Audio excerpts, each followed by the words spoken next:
आज के इस वीडियो में क्लास 11th के बेसिक कॉन्सेप्ट चैप्टर 1 और 2 के जो ऑब्जेक्टिव टेस्ट हुए थे उसमें पूछे गए प्रश्नों को हल करेंगे, जिसमें आप लोग पास पहला क्वेश्चन था कि ऐसे तत्व जिनमें धातु और अधातु दोनों के गुण पाए जाते हैं उन्हें क्या कहा जाता है। तो ये देखा जाएगा कि वैसे तत्व जिनमें धातु मतलब चालकता, उष्मीय चालकता, चमक सभी गुण हो और अधातुओं के भी गुण हो, माने कुचालक भी हो, कभी वो चालक का काम करता हो तो कभी कुचालक का, और ऐसा गुण सिर्फ पाया जाता है उपधातु में, जो कि आपका ऑप्शन नंबर हो जाएगा बी। पहले क्वेश्चन का आंसर होगा बी, उपधातु। दूसरा क्वेश्चन है कि निम्नलिखित में किस अधातु में चमक पाई जाती है। तो जिसमें आपको ऑप्शन दिया गया है, एक है ग्रेफाइट, दूसरा है आयोडीन, तीसरे ऑप्शन में दिया गया है दोनों, और चौथा में दिया है कोई नहीं। ए, बी, सी और डी है। तो देखेंगे ऐसे धातु जिनमें चमक, तो ग्रेफाइट भी है जिसमें चमक पाई जाती है और आयोडीन भी है जिसमें चमक पाई जाती है, अर्थात ये दोनों ऐसे अधातु हैं जिनमें चमक पाई जाती है। तो इसका आंसर होगा इनमें से दोनों, मतलब दोनों में ही ये गुण पाए जाते हैं। तीसरा क्वेश्चन में था कि कौन उपधातु है। उपधातु आप आवर्त सारणी में भी पढ़े हैं कि वैसे जो धातु और अधातु दोनों के गुणों को प्रदर्शित करते हैं, और डी ऑप्शन था ऑल। पहला ऑप्शन आर्सेनिक, दूसरा एंटीमनी, तीसरा बिस्मथ और चौथा ऑल। ये सभी तीनों तत्व पी ब्लॉक के तत्व हैं जिनमें धातु और अधातु दोनों के गुण पाए जाते हैं, क्योंकि आवर्त सारणी में इस ब्लॉक से पी ब्लॉक के बीच इस समूह में पाए जाते हैं। इधर आपके धातु होते हैं तो इधर अधातु, इन दोनों के बीच में पाए जाने वाले तीनों क्या हैं, तो उपधातु है। तो इसका आंसर होगा ऑप्शन नंबर डी, इनमें सभी। क्वेश्चन नंबर 4 है, निम्नलिखित में कौन सा एक यौगिक है। सिंपली यौगिक को वैसे पकड़ेंगे कि जिसका रासायनिक सूत्र होता है और उसमें एक से अधिक परमाणु हो। तो वायु का कोई रासायनिक सूत्र नहीं होता, पारा का रासायनिक सूत्र होता है Hg, ओजोन का होता है O3 और अमोनिया का होता है NH3। तो ध्यान देंगे यही सिर्फ एक ऐसा सूत्र आपको दिखाई दे रहा है जिसमें अलग अलग तत्व पाए जाते हैं, अर्थात क्वेश्चन नंबर 4 का ऑप्शन हो जाएगा डी, अमोनिया। 5 नंबर क्वेश्चन है, कौन सा पदार्थ प्रकृति में तीनों अवस्थाएं।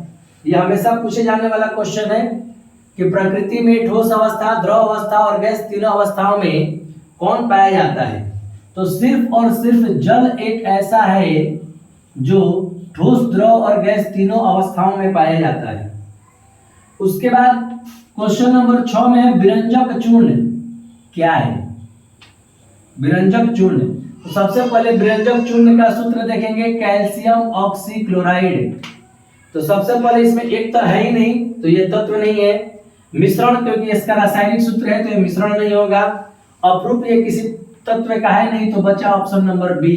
विरंजक चूर्ण क्या है, तो एक प्रकार का यौगिक है। पदार्थ के परमाणु का सिद्धांत, परमाणु के बारे में उसके गुणों की व्याख्या सबसे पहले सर जॉन डाल्टन ने किया था। तो परमाणु सिद्धांत की व्याख्या किसने की थी, तो डाल्टन ने, जो कि आपका ऑप्शन है बी। इसके बाद परमाणु में नाभिक का आकार जिसको फर्मी में मापा जाता है, ऐसे दिया गया है 10 के पावर -15 मीटर, जो कि ऑप्शन नंबर है डी। 9 नंबर क्वेश्चन है कि निम्नलिखित में एक अस्थायी कण। परमाणु में प्रोटॉन, न्यूट्रॉन और इलेक्ट्रॉन पाए जाते हैं। सभी परमाणुओं में प्रोटॉन और इलेक्ट्रॉन तो फिक्स होते हैं, परंतु न्यूट्रॉन जो होता है उसकी संख्याएं फिक्स नहीं होती। यह किसी परमाणु में प्रोटॉन से अधिक होता है तो किसी से कम होता है, कभी बहुत ज्यादा हो जाता है। तो यह परमाणु में पाए जाने वाला एक अस्थायी कण है, जो कि आपका है ऑप्शन नंबर सी। बढ़ते हैं क्वेश्चन नंबर 10 की ओर। निम्नलिखित में कौन सा एक किसी तत्व के परमाणु संख्या की व्याख्या किसके द्वारा की जाती है। तो परमाणु संख्या के बारे में सबसे पहले मोशले नामक वैज्ञानिक ने बताया था, और परमाणु संख्या किसी तत्व की पहचान होती है और किसी तत्व की पहचान उसमें उपस्थित प्रोटॉन की संख्याओं द्वारा किया जाता है, जो कि आपका ऑप्शन नंबर है ए। यह क्वेश्चन नंबर 10। इसके बाद आते हैं क्वेश्चन नंबर 11। अब आते हैं हम लोग क्वेश्चन नंबर 11 में कि परमाणु के नाभिक में कौन कौन से कण पाए जाते हैं। तो ये परमाणु का जो नाभिक होता है उसमें धन आवेशित प्रोटॉन और उदासीन न्यूट्रॉन पाए जाते हैं, जबकि ऋण आवेशित इलेक्ट्रॉन जो होता है वृत्ताकार कक्षाओं में गति करता है। अर्थात परमाणु के नाभिक में क्या पाया जाता है, तो प्रोटॉन और न्यूट्रॉन, जो कि है option number A. Question number 12 में कह रहा है कि निम्नलिखित में कौन आवेश रहित मतलब बिना चार्ज का कण। तो प्रोटॉन धन आवेशित होता है, इलेक्ट्रॉन ऋण आवेशित और न्यूट्रॉन पर किसी प्रकार का चार्ज नहीं पाया जाता है, जो कि आपका ऑप्शन नंबर सी। परमाणु में मूल कण समान संख्या में स्थिर होते हैं। परमाणु में प्रोटॉन, इलेक्ट्रॉन और न्यूट्रॉन समान संख्या में, तो याद रखिए न्यूट्रॉन की संख्या बढ़ते रहता है, घटते रहता है, किसी किसी में नहीं भी पाया जाता है। तो परमाणु में बराबर संख्या में पाए जाने वाला धन आवेशित प्रोटॉन और ऋण आवेशित इलेक्ट्रॉन होता है, और इसी के कारण परमाणु विद्युत उदासीन होते हैं, जो कि आपका ऑप्शन नंबर है बी। क्वेश्चन नंबर 14, एक इलेक्ट्रॉन पर कितना आवेश, तो 1.6 गुणा 10 के पावर -19 कूलम, जो कि ऑप्शन नंबर है ए। परमाणु विद्युत उदासीन होते हैं, कैसे, प्रोटॉन होता है प्लस, इलेक्ट्रॉन होता है माइनस, दोनों की संख्या बराबर होती है। तो 15 नंबर क्वेश्चन का आंसर हो जाएगा कि परमाणु विद्युत क्या होते हैं, तो उदासीन होते हैं। इलेक्ट्रॉन की खोज, प्रोटॉन की खोज और न्यूट्रॉन की खोज। इलेक्ट्रॉन की खोज जे थॉमसन, प्रोटॉन का रदरफोर्ड और न्यूट्रॉन का सर जेम्स चैडविक। इस पर लगभग 5-6 क्वेश्चन दिए गए हैं टेस्ट पेपर में। क्वेश्चन नंबर 16 है इलेक्ट्रॉन की खोज किसने की, तो थॉमसन ने। उसके बाद है प्रोटॉन की खोज किसने की, तो रदरफोर्ड ने। उसके बाद क्वेश्चन है जेम्स चैडविक ने किसकी खोज की, तो न्यूट्रॉन की। 16 का आंसर थॉमसन, 17 का आंसर रदरफोर्ड और 18 का आंसर न्यूट्रॉन। फिर है 19 परमाणु नाभिक की खोज किसने की, तो परमाणु में नाभिक की खोज की थी रदरफोर्ड ने। देखिए एक ही पर कितने क्वेश्चन है। क्वेश्चन नंबर 19 का आंसर हो जाएगा रदरफोर्ड। न्यूट्रॉन का पता लगाने वाले वैज्ञानिक का नाम जेम्स चैडविक। 4 नाम 3 कण और आंसर 5-6। उसके बाद है कि परमाणु के नाभिक में न्यूट्रॉन नहीं होता, सिर्फ इलेक्ट्रॉन और प्रोटॉन होते हैं, न्यूट्रॉन नहीं होता। ऐसा सिर्फ एक ही तत्व है हाइड्रोजन, इसीलिए इसका द्रव्यमान 1 होता है, क्योंकि इसमें सिर्फ 1 प्रोटॉन पाए जाते हैं, जो कि ऑप्शन नंबर बी। तत्व के छोटे भाग को, तत्व के छोटे भाग को तो तत्व के साथ साथ यौगिक भी जानिए। तत्व के सबसे छोटे कण को परमाणु कहते हैं और यौगिक के सबसे छोटे कण को अणु कहते हैं। तो क्वेश्चन नंबर 22 का आंसर हो जाएगा ए परमाणु। डाल्टन के सिद्धांत के अनुसार सबसे छोटा कण जो स्वतंत्र रह सकता है, तो परमाणु एक ऐसा है जो स्वतंत्र नहीं रहता परंतु रासायनिक अभिक्रिया में भाग लेता है। अणु रासायनिक अभिक्रिया में भाग नहीं लेता परंतु स्वतंत्र रहता है। तो क्वेश्चन नंबर 23 का आंसर हो जाएगा हमारा अणु। क्वेश्चन नंबर 24, नाभिक के धन आवेशित, भाई नाभिक की खोज जब रदरफोर्ड ने की तो उसकी धन आवेशित की खोज किसने की, तो रदरफोर्ड ने। 24 का आंसर होगा रदरफोर्ड। 25 में चुंबकीय क्वांटम संख्या द्वारा कक्षाओं में इलेक्ट्रॉनों के अभिन्यास का पता चलता है।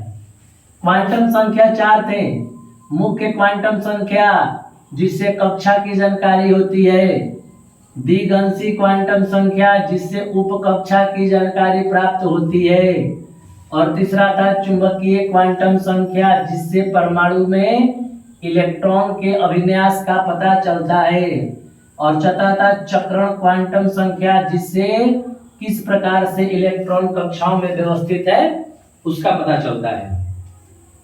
क्वांटम संख्या जो किसी कक्षा में अंतरिक्ष में अभिविन्यास, तो सीधी सी बात है कि अभिविन्यास की व्याख्या कौन करता है, तो चुंबकीय क्वांटम संख्या। क्वेश्चन नंबर 27 का आंसर सी है चुंबकीय क्वांटम संख्या। क्वेश्चन नंबर 28, रासायनिक गुण ध्यान देंगे, प्रोटॉन और न्यूट्रॉन परमाणु के नाभिक में पाए जाते हैं, अतः ये किसी प्रकार की अभिक्रियाओं में भाग नहीं लेते हैं। तो किसी प्रकार की अभिक्रियाओं में भाग लेने वाला उसके चारों तरफ स्थित इलेक्ट्रॉन भाग लेता है, इसलिए किसी तत्व का रासायनिक गुण इलेक्ट्रॉन की संख्या पर निर्भर करता है। क्वेश्चन नंबर 28 का आंसर बी। क्वेश्चन नंबर 29, किसी परमाणु में 9 इलेक्ट्रॉन 9, प्रोटॉन 9 तथा न्यूट्रॉन 10 है, तो द्रव्यमान निर्भर करता है प्रोटॉन और न्यूट्रॉन पर, तो 10 और 9 19, option number D. Question number 30 में दिया है रेडियम। क्वेश्चन नंबर 30 में दिया है रेडियम, जिसमें आपके पास है इसका परमाणु संख्या 88 और द्रव्यमान 226 में पूछ रहा है न्यूट्रॉन और प्रोटॉन, तो न्यूट्रॉन निकलेगा 226 माइनस 88 जो कि आएगा 138, ऑप्शन नंबर ए। पहले 138 क्योंकि पहले न्यूट्रॉन पूछा है और बाद में पूछा प्रोटॉन, कुछ बच्चों ने बी मार दिया 88 और 138। इसमें क्वेश्चन में ध्यान देंगे, पहले न्यूट्रॉन है उसके बाद क्या है प्रोटॉन, तो ऑप्शन नंबर हमारा क्या हो जाएगा ए। ये है क्वेश्चन नंबर 30। अब आते हैं हम लोग क्वेश्चन नंबर 31, जिस तत्व के परमाणु में 2 प्रोटॉन और 2 न्यूट्रॉन तथा 2 ही इलेक्ट्रॉन दिए गए हैं उस तत्व का द्रव्यमान, तो द्रव्यमान बराबर proton plus neutron equal to कितना 4। क्वेश्चन नंबर 31 का आपका ऑप्शन हो जाएगा बी। फिर दिया पोटेशियम 19 और 40 में इलेक्ट्रॉन, तो जितना उसका परमाणु संख्या होता है उतना ही इलेक्ट्रॉन की संख्या होती है, ऑप्शन नंबर बी। यदि किसी परमाणु की तीसरी कक्षा में, तो सूत्र याद होगा 2n²। नील्स बोर के अनुसार कक्षाओं में इलेक्ट्रॉनों की संख्या की व्याख्या होती है 2n² पर, तो पहले कक्षा के लिए 1 रखते हैं, दूसरे कक्षा के लिए 2, तीसरे कक्षा के लिए 3, तो 2 × 3 का स्क्वायर, तो 2 × 9 बराबर 18, ऑप्शन नंबर सी।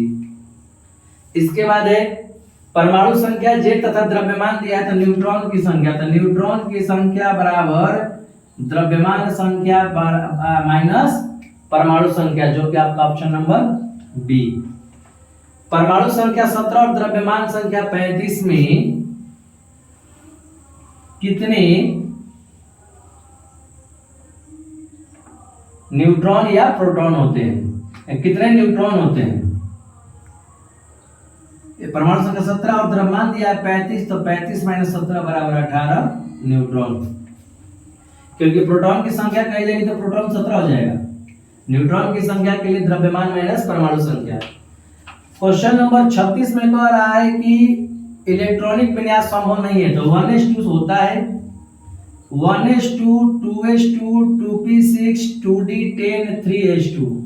ध्यान देंगे कि दूसरे में 2d10 नहीं होता, 1s2, 2s2, 2p6 ही रहता है।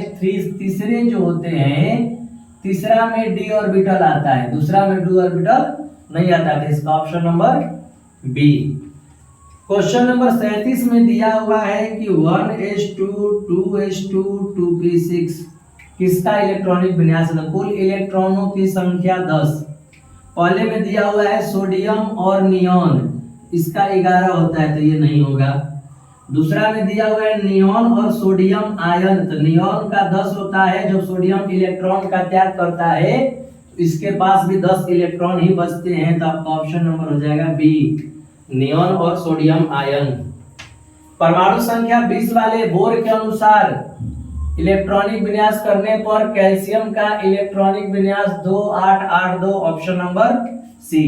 क्वेश्चन नंबर 39 में सोडियम आयन का समझेंगे, सोडियम आयन में कुल 10 इलेक्ट्रॉन रहते हैं, जिसका विन्यास होगा 2 और 8, जो कि आपके ऑप्शन में कोई नहीं दिया गया है, इसका कोई ऑप्शन टिक नहीं करना था, इसमें ऑप्शन सारे गलत थे।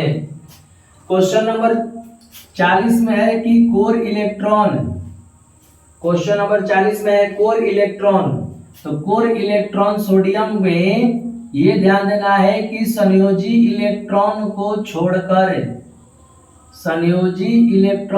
छोड़कर जो इलेक्ट्रॉन बचते हैं उसे कोर इलेक्ट्रॉन कहा जाता है, तो कुल कोर इलेक्ट्रॉनों की संख्या 10, जो कि ऑप्शन नंबर है डी। क्वेश्चन नंबर 41, कार्बन का परमाणु संख्या 6 और भार 12 है, तो कितने प्रोटॉन होंगे? तो भाई जितना परमाणु संख्या होगा उतना ही प्रोटॉन होगा, ऑप्शन नंबर ए।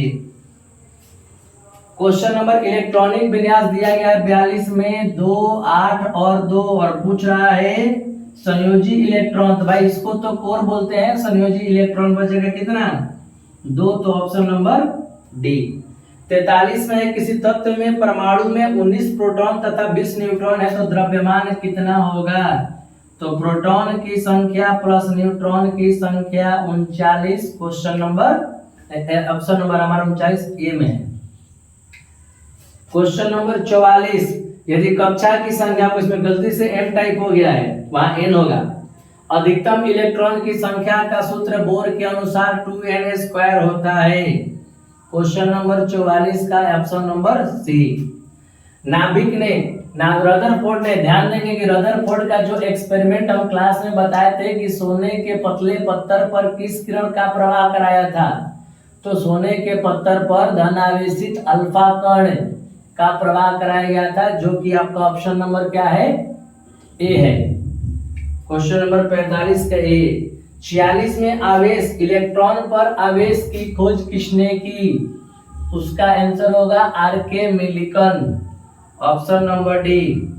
परमाणु अविभाज्य होता है, तो परमाणु के बारे में सबसे पहले जब सर जॉन डाल्टन ने खोज की थी, तो उन्होंने बताया था कि परमाणु को उससे और छोटे छोटे कणों में नहीं तोड़ा जा सकता है। ऑप्शन में मिसप्रिंट है बोल्टन, उसका ऑप्शन होगा डाल्टन, ए। क्वेश्चन नंबर 48, एक ही कक्ष में जब 2 इलेक्ट्रॉन एक ही कक्ष में पाए जाते हैं, तो उनके चक्रण की दिशा एक क्लॉकवाइज तो एक एंटी क्लॉकवाइज होता है, अर्थात वे एक दूसरे के विपरीत दिशा में चक्रण करते हैं। ऑप्शन नंबर हो जाएगा 20। 49 में दूसरे कक्षा में, देखिए पर तीसरे कक्षा में हम लोग याद किए हैं, तो दूसरे कक्षा में 2 × 2 का स्क्वायर मतलब 2 × 4, 4 दूनी 8, ऑप्शन नंबर ए।